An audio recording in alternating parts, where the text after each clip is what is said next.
বাচ্চারা, হ্যাঁ স্যার বলেন। তো আমি তো আজকে তোমাদের জন্য কিছু একটা গিফট নিয়ে আসছি।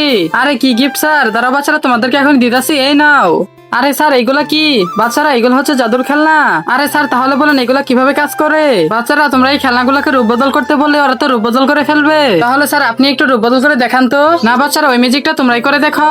এই তো আমি আমার গাড়িটাকে রূপ বদল করে দেখি কি হয়। ম্যাজিক কার, তুমি তোমার রূপ বদল করে দেখাও তো। আচ্ছা ঠিক আছে, এই তো আমি এখনই গাড়ি থেকে রোবট কার হয়ে যাই। আরে ওটা তো রোবট কার হলো, দেখি এবার আমারটা কি হয়। ট্রাক্টর, তুমি তোমার আসল রূপ ধারণ করো এখনই। ঠিক আছে, এই তো আমি এখনই ট্রাক্টর থেকে একটা ম্যাজিক্যাল বানর হয়ে যাই। এইবার তাহলে আমি দেখি আমার এই পুতুলটা কি ম্যাজিক্যাল রূপ ধারণ করে। জাদুই পুতুল, তুমি এখন তোমার ম্যাজিক্যাল রূপ ধারণ করে দেখাও। হ্যাঁ মালিক, এই তো আমি এখন একটা রোবট পুতুল হয়ে যাই। দেখেছিস রাফি, আমার ম্যাজিক্যাল রোবটটা কত সুন্দর। আবে সর, তোর গাড়ি থেকে তো আমার এই বানরটাই সুন্দর হয়েছে। আরে তোমাদের দুইজনের চাইতে তো আমার এই পুতুলটাই সুন্দর হয়েছে। আরে তোরা সবাই চুপ থাক, তোদের চাইতে তো আমার এই ম্যাজিক্যাল কারটাই বেশি সুন্দর হয়েছে। আরে নেই, তুই কি বলিস? সবটা আমারটা ভালো হয়েছে। আরে নেই, আমারটা ভালো হয়েছে।